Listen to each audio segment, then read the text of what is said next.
Hey, welcome to the Art of Inventory Management. Today we're diving into how to sell slow-moving stock at full retail price.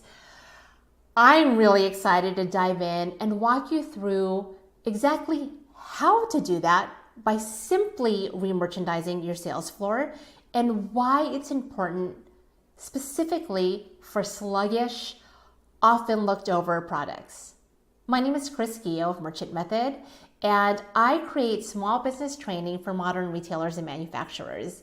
Now, my goal with this post is to share 14 valuable how-tos. Now, they've got two benefits.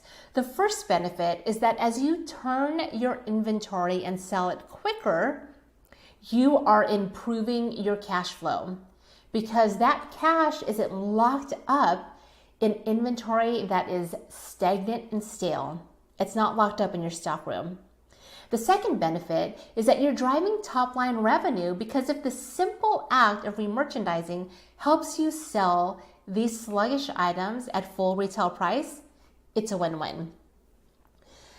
So this class is chock full of how-tos. I'm diving deeply into 5, but there are 14 in total.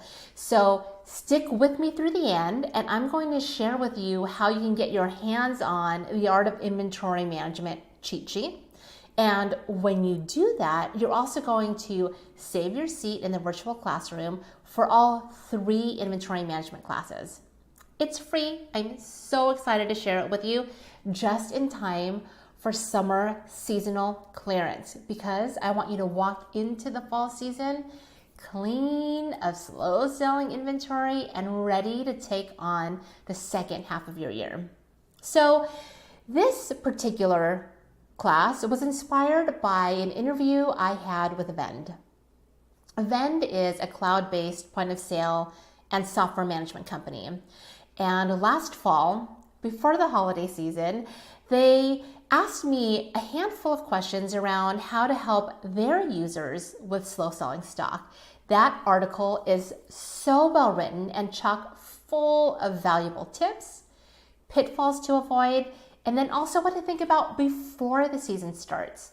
Now I'm linking to all of that in the show notes, what I'm doing today, and the resources I've created for you is how to implement these strategies, and more importantly, the insights to help you think through sluggish sales, slow-moving inventory, so that you can respond quicker with every passing season. So without further ado, let's dive in.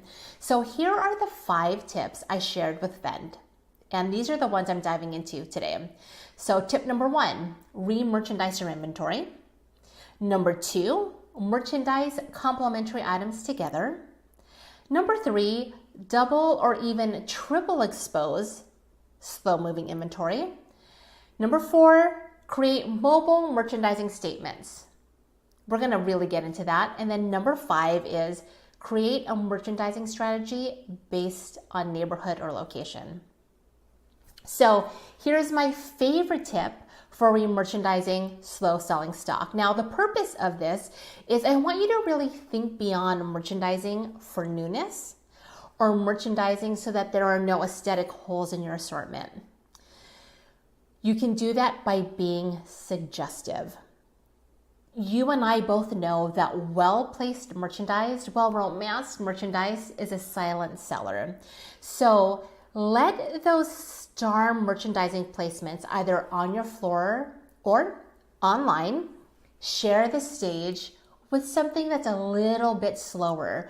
What I want you to do is think like a farmer and rotate your crop to keep all of the inventory sellable and fresh.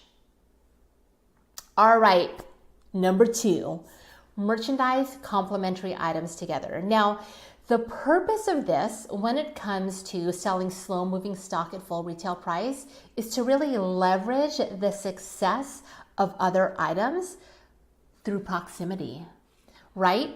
So like real estate, adjacency helps establish value. So I want you to highlight Complementary placement really removes friction when it comes to having a sales associate or a store employee upsell or add on an item that might have been slow moving early on. It makes the transition to selling that particular item that you want to move smoother, more natural, and therefore more genuine. Okay, tip number 3, double or even triple expose within your store this slow moving item. When you do it well, you are going to love it. Now, really the purpose is to take advantage of the marketing's rule of 7. So the convention with the marketing's rule of 7 is that it takes a consumer 7 times, like 7 brand exposures before they are actively engaged or they take action. So rather than using this idea of scarcity to prompt action, you're going to use the mass exposure to prompt action. So be marketing. What you want to do in your store with the customers that you already have in the door or on your site is to advance the number of marketing exposures they have within the one shopping experience that they are already having. So for example, in a store, you might want to have a slow selling item displayed in a window.